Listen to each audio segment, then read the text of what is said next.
pull that away in the air. Will clear quite comfortably.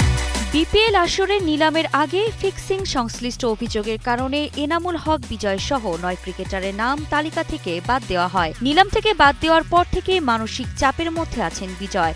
গত মঙ্গলবার রাতে Facebook লাইভে বিজয় অভিযোগ করেন, বিপিএল এর কারণে সম্মানহানি সহ বিভিন্ন সময় ক্ষতিগ্রস্ত হচ্ছেন তিনি। বিজয় বলেন, বিপিএল এর কারণে ঢাকা লিগে আমি সাফার করেছি। এবার বিপিএল থেকে আমাকে দূরে রাখা হয়েছে। আমি আর কত ক্ষতিগ্রস্ত হব। পাশাপাশি আমার সম্মানহানিও হয়েছে। আমি বিসিবির বিপক্ষে না, তারা সবসময় আমার অভিভাবক ছিল, আছে এবং থাকবে। গত আসরের পেমেন্টও দাবি করে তিনি বলেন, আমার পেমেন্ট যেটা আছে এটা আমি চাই।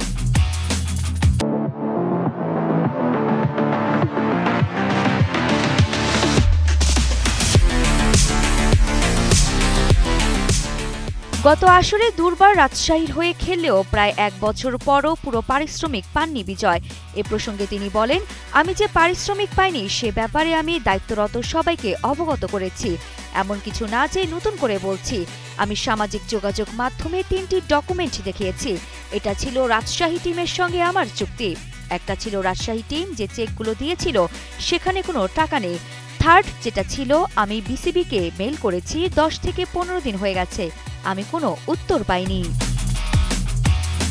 তিনি আরো বলেন, আপনারা জানেন রাজশাহী টিম পেমেন্ট ইস্যুতে প্র্যাকটিস বয়কট করেছিল।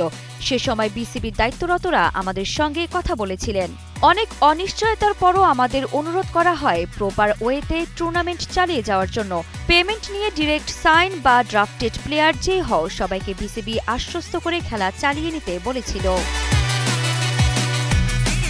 সর্বশেষ বিজয়ের মন্তব্যে বোঝা যায়, দেশে ক্রিকেট ও দায়িত্বের কারণে তিনি মাঠে ছিলেন, কিন্তু ফিক্সিং অভিযোগের কারণে তার নাম নিলাম থেকে বাদ পড়ায় তার জন্য অনেক মানসিক ও আর্থিক ক্ষতি হয়েছে।